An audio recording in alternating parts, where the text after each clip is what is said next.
How much is ignition timing worth on a small block Chevy? How much power does it make? What about jetting?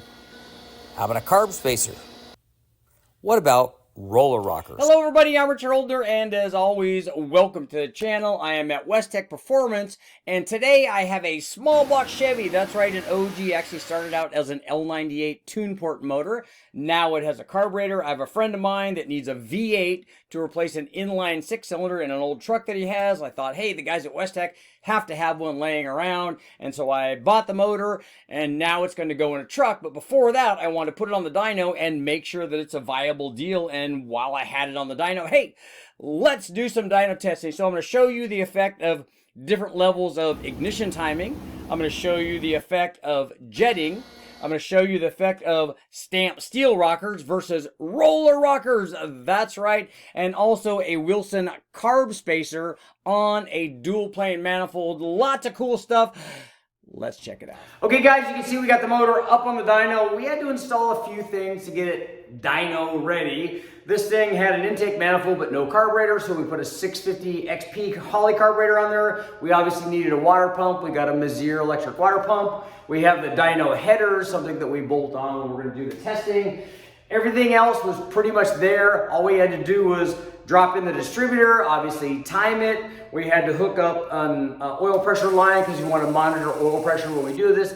And what we did, this motor has already been run. Normally what we do is we'll go in and either prime it with a drill to make sure that we have oil everywhere. But since this motor was already run, basically I took the spark plugs out, rotated it around, we got oil pressure immediately, and then it was ready to go. So now let's go through a tuning procedure. So what we do is we'll start off with low timing and then change the timing up and up and up and up till the thing stops making power. And then this is assuming that we already have some kind of rich-esque air-fuel mixture. And then we'll go ahead after we do the timing in a safe air-fuel mixture environment. Then we'll go ahead and start leaning the thing out. We'll probably start changing jets and chase some power. Okay guys, when we started this thing off and I installed the distributor, we set the thing at about 20 degrees of advance, and this is a locked out distributor. So what we'll do is we'll start it up and run it there, and it's a good place to start. It's really conservative in terms of timing, and then we'll step up, you know, in increments and go, oh yeah, like that, and like that, and like that, and like that. And eventually we'll get to a point where the thing just doesn't really want to make any more power, and then you go, okay, that's how much timing this combination wants. After we get the timing in, then we'll attack the carb.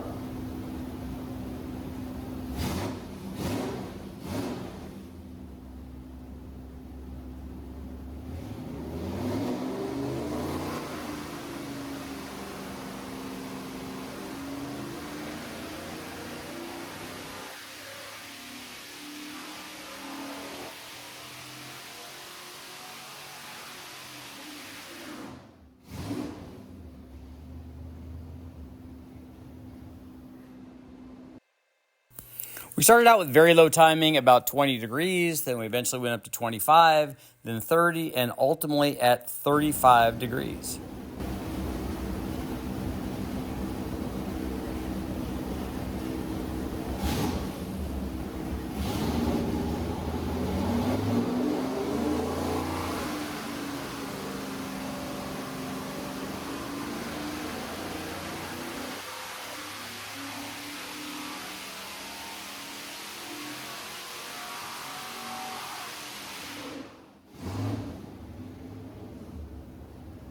Okay guys, we started off our small block 350 with, as we said, low timing, and in this case, when I installed the distributor, it was set right at 20 degrees, so we ran it that way, and it turns out that the carburetor was a bit on the rich side, so it was all completely safe. So what we did, and we showed this in the video, and this is the way that I always tune things, is we just basically start adding timing because we know we have a rich mixture, and then I'll go ahead and adjust the mixture with the carburetor.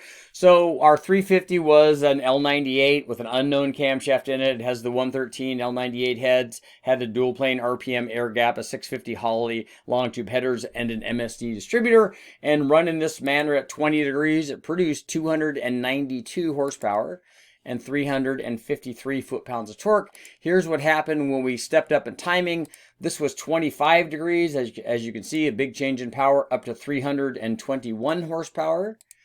and 380 foot-pounds of torque. And I'll go ahead and label all these when we're done here. Here's what happened when we stepped up to 30 degrees. Another big gain, 341 horsepower and 403 foot-pounds of torque. Here's what happened when we went to 35. We're still, you can see going from 30 to 35 picked up a smaller amount, but our peak horsepower checked in at 350 horsepower, 349.7. Torque was 409 foot-pounds. And I did try 37 degrees, but you can see it essentially did nothing. It may have made a couple of foot-pounds, around 4,000 or so. But basically it made no extra gain in power. So we would just go back to, 35, 36 degrees, which is kind of where these things want to run.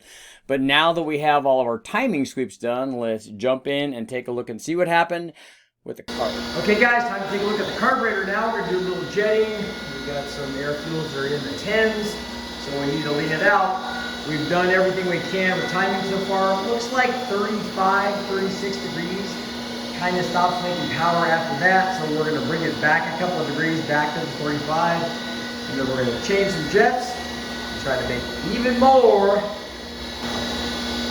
Okay, before we decide on what we want to do with the jets, because we're going to change probably primary and secondary jets, let's take a walk in. We're going to take a look at some data. We'll look at our fuel flow and see how much we need to change and where we need to change it. So if we bring this up, we can take a look at this fuel flow 1, fuel flow 2. If we look at the relationship between those two, it looks like we're flowing a bit more fuel out of the primary side than we are out of the secondary side. So if we're going to take some jet out, we're going to go out and see what jets are in it now. But let's take a little bit more out of the primary side than the secondary.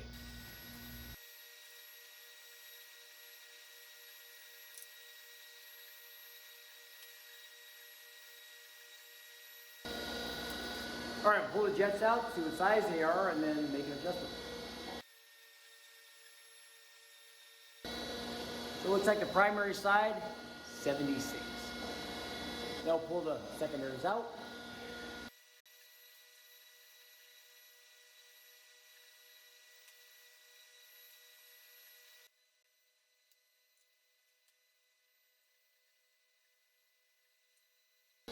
It looks like on the secondary side, we got 82.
So while I've got this thing on the dyno, it's got a dual plate intake manifold pulled on. We got that L-Rock Performer RPM air gap.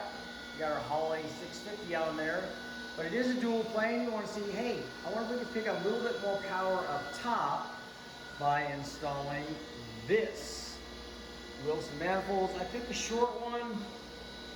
This is like a 4-hole, probably a tapered combo or something. May just be a 4-hole.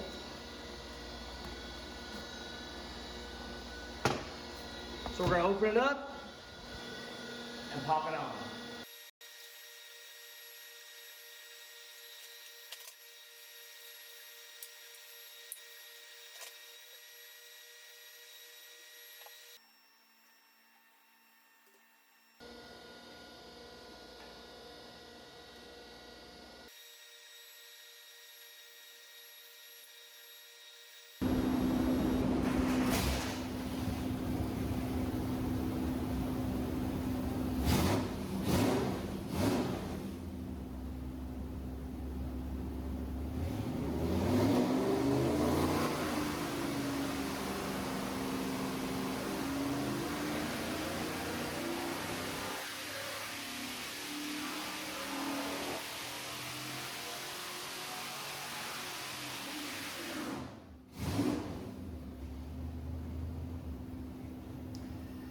Okay, because we want to change the stock stamped steel rockers, we're going to try this rocker from Chevrolet. It's still a 1.5, probably a truer ratio than the factory stamped steel stuff is. We're going to give it a shot. I'm hoping that it fits with the stock valve cover, but we're going to check it out.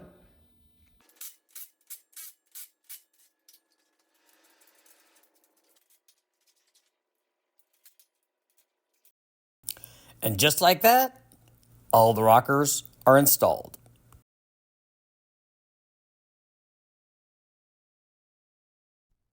As you can see from the last go around with the timing, that really made a big difference. But the next changes that we did, the gains that we got smaller and smaller, and essentially really kind of insignificant, but we'll go through those. So this was our final test with the 35 degrees of timing. And here's what happened when we finally did some jetting on the carburetor. You can see we got a little bit of power. It wasn't real responsive, and we're talking about going from, this thing was initially in the 10s, and we brought it all the way up as lean as 12, but it didn't really seem to do anything in that range. But the peak power jumped up 352 horsepower, and peak torque was 412 foot-pounds of torque, so we did pick up some power down low. Here's what happened when we installed the Wilson carb spacer. That picked up a little bit of power at the top. We were up at 357 horsepower. Peak torque just kind of shifted over 414 foot-pounds of torque. Not a lot of gain down low, but we did pick up some up top with the Wilson spacer. And then the most interesting thing, or really kind of the most disappointing test, was when we replaced the factory stamped steel rockers with the narrow body GM 1.5 aluminum roller rockers. And here's what happened when we installed the rockers. You can see, just, you're talking about nitpicky things of changing from one run to another run, but almost no power at all change from putting the roller rockers on, which was kind of very surprising on this application. I know that we didn't do a ratio change, and this thing would definitely respond to going from a 1.6 or from a 1.5 to a 1.6.